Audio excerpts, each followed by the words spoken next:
But what would you say one or two of the most difficult parts of being an entrepreneur are, Akash?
I just like how he kind of reinvented himself and kept going. He didn't give up when it didn't work the first time. Yeah, absolutely. The company failed and he wasn't in a leadership position. Then he offered that advice and kind of took that company big. I mean, you remember the AOL dial-up sounds. Oh, of course, the CDs you get in the every time it was 2.0, 1, 4.0. I remember getting every edition. That voice you all just heard, that's the sound of today's guest. My guest on the show today is someone I met networking with after I finished my MBA at the University of Tampa, and he's always been very supportive. Entrepreneur Aakash Patel founded Elevate Inc., which is a Florida-based strategic business consulting firm that provides public relations, community relations, targeted networking, and social media. They've been in business since 2012 and have made quite the name for themselves in the Tampa Bay community. Elevate has served over 150 companies to date, and Aakash is now focused on leadership, community, military, lifelong learning, and networking and connecting. Aakash is definitely a pillar here in the Tampa Bay community, so it's great to have him on the show. Allow me to please introduce Aakash Patel. Aakash, thanks for coming on the show. Thanks so much for having me, Vincent. Would you mind please introducing yourself to our listeners and previewing a bit of your story without giving too much away of your entrepreneurial journey? Sure. Yeah. No, I grew up in the New Jersey area. I went to high school in Tampa and Florida State for college, and I studied political science and English literature. My dream job was to be a journalist, and I was fortunate enough to have a taste of that dream job in college. I worked in the Tallahassee bureau of the Tampa Bay Times, and then realized that it wasn't really my career path. So I went to Florida State School in London my last semester, and then I moved to Tampa in 2006 and started working in the field of PR, and then kind of been in different variations ever since.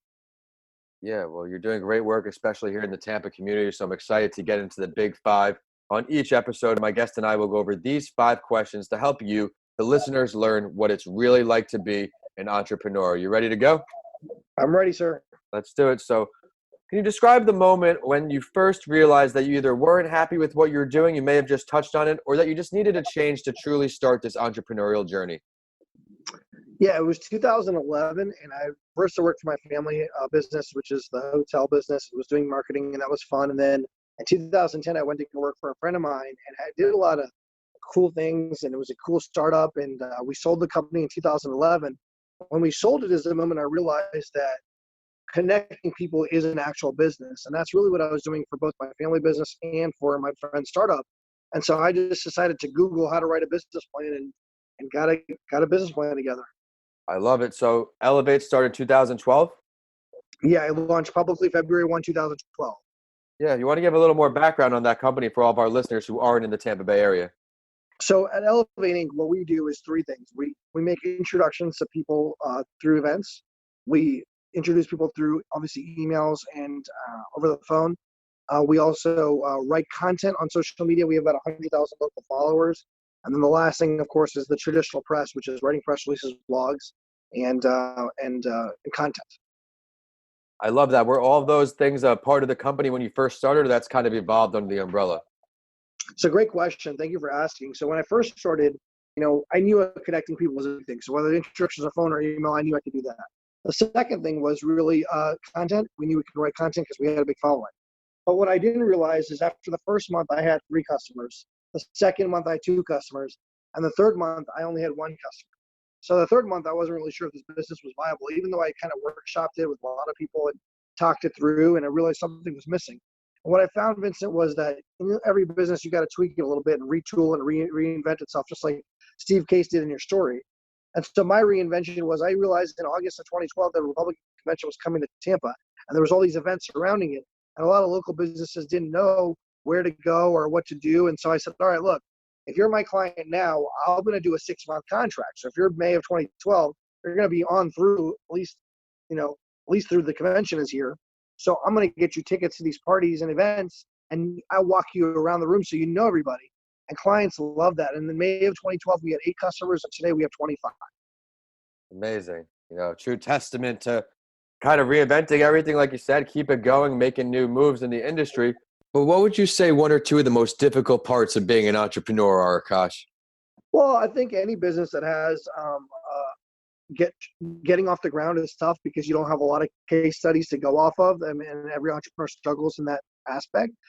The other aspect is finding good talent. And we have a good team of 5, but honestly, during the ups and downs of the business, it fluctuates because you're on a 6-month contract. With some months you have a lot of clients, some months you have not many.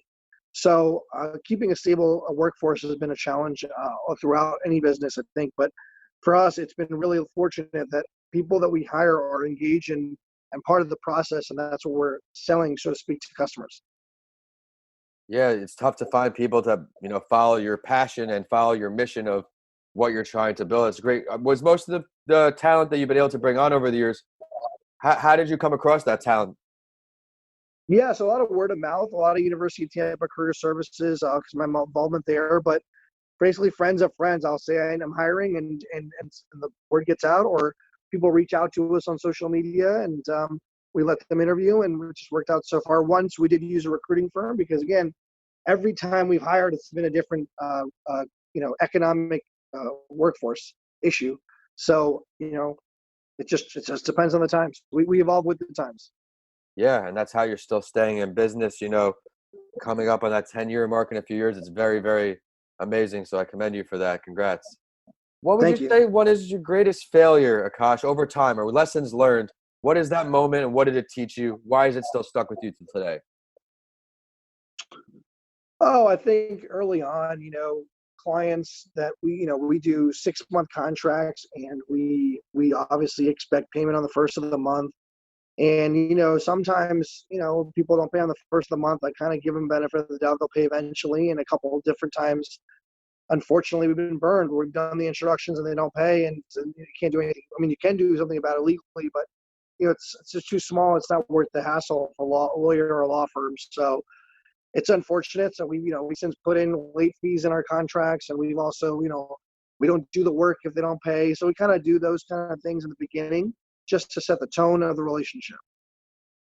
Yeah, I see that. Have you changed your screening process towards bringing on new clients since some of these situations have come up?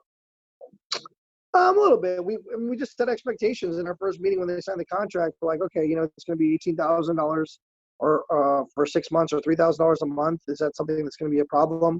What day can we expect payment? When should we invoice? Do you do net 30? Do you net 45? What are your invoice schedules? Because again, it's more of a communication issue, which you don't know until you have that issue in your business. I agree. And the communicating, setting clear expectations, I think, is an important part to any business where you lay out what you're expecting. That way everybody's on the same page. So yeah, and then you also have to realize that all you can do is try. So our business is we guarantee you're going to meet people, but we can't guarantee that they're going to hire you. So I think a lot of people early on said, we hired you and we got $0 revenue. I'm like, well, you need to change your sales pricing. You need to change the way you talk to people. I mean, honestly, it's candid feedback that we're offering, and sometimes people don't like it, and it's just the way it is. Yeah, I mean, something I always look for is constructive feedback. I'm always looking for ways to improve, and sometimes, obviously, it's things you don't want to hear, but it's ways you're obviously going to start succeeding. So, yeah, because your job was to get them the introduction, and then the deal would close. They would kind of put it on you. Exactly. Interesting. Well, I'd like to hear your answer to this one, Aakash. If you could choose to have a conversation, learn from any entrepreneur, dead or alive, who would it be? I like. I would want to know what Bill Gates' daily schedule is like. I think time management is a big thing that we're coaching customers on, and people request obviously a lot of time from all of our clients because they're busy people, and they have that struggle. And so I really want to know, to see to successful people out there like a Bill Gates, how does the time management work? Yeah, I mean, there's so many things we have to do each day as an entrepreneur. If you had to pick where that conversation would be, where would it be? Paint that picture for us. Right in Tampa, at somewhere great like the Oxford Exchange or the Center Club, my two favorite places. Given that Tampa culture. Yeah, of course, because we also hashtag it elevating. Tampa has swagger, so we have the domain tampa@swagger.com, and we have the Facebook page. And my whole belief is we got to practice what we're telling our customers. And so our mindset is where if you've got a business in Tampa and you want to grow it, and keep the people in Tampa, then we're going to help you. And we got to figure out how, and we got to introduce you to like-minded people and elected officials that are going to support you. Yeah, I couldn't agree more. I think it's a great service that you're doing there. I mean, Bill Gates, what's one more thing you would show him in Tampa for all of our Tampa listeners? If you went to Oxford, what's something else you would give him that Tampa culture? You got to pick his brain for one more topic. Where would you bring him? I would just walk them through downtown and see the evolution of all the new restaurants and hotels and the Riverwalk, and what Jeff Finnegan is doing with the Water Street. That's just exciting because, when I started this business in 2012, that was just a thought. Mayor Buckland had just got elected in 2011, and downtown Tampa, the evolution of it was just a thought. Now it's almost completed. People take the riverboat or the water taxi, and they spend their time in downtown. They're moving to downtown, and I think that's a huge testament to our community because we can support and promote such great our environment. Yeah, I mean, it's been on the rise for years now, and it's been in the news. How Tampa is one of those top cities where people are moving to, and I'm definitely excited to see where it comes out. But Aakash, where do you see yourself in your entrepreneurial endeavors in the future? We're going to do 1 year and 5 years. We know you're involved in a lot in the community. If you want to introduce our listeners to that as well at this point, but what can we see for you in a year? What are we working on? Yeah, another great question. Bottom line is, I think the way you get involved in the community is take a leadership role.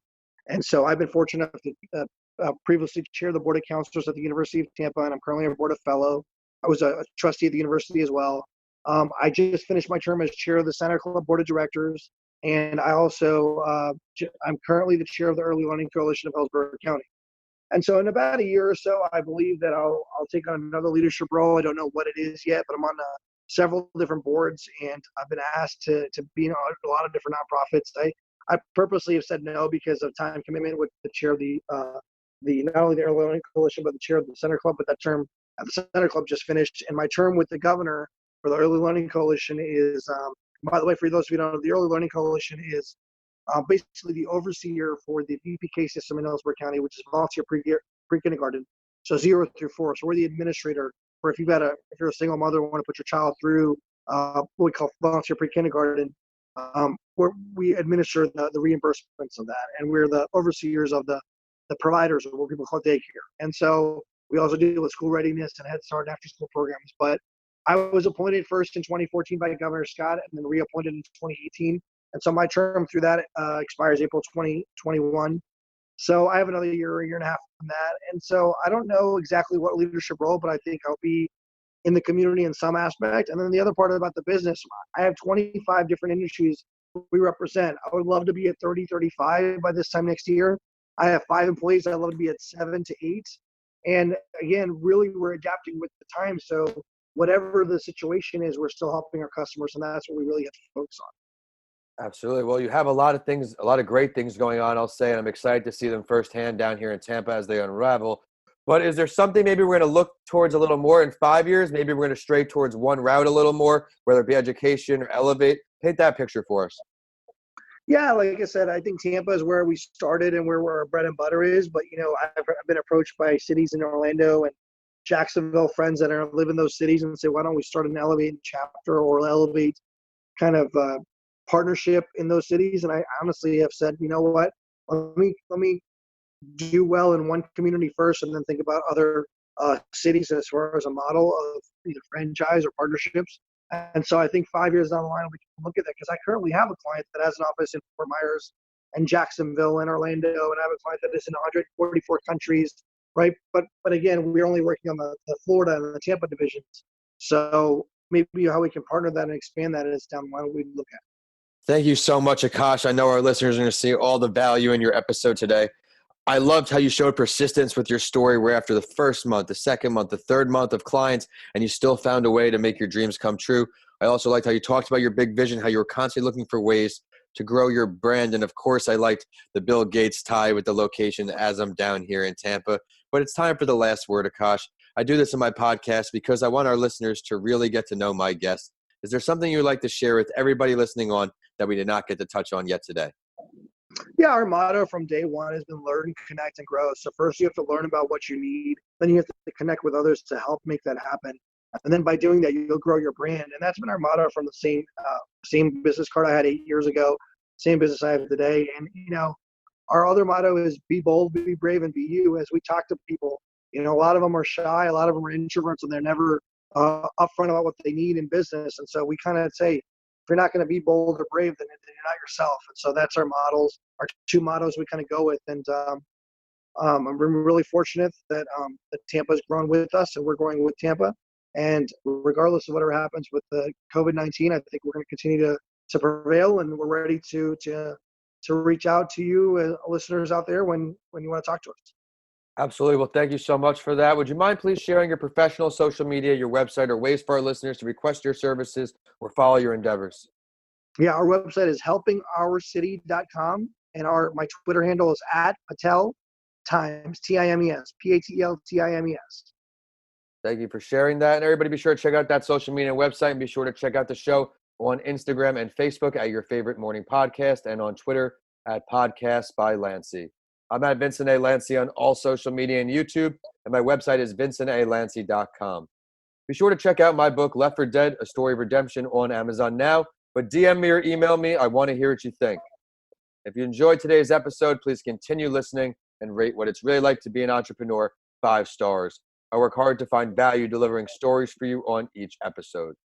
As always, I'll end the show with a quote that inspired me, and know it will for you too.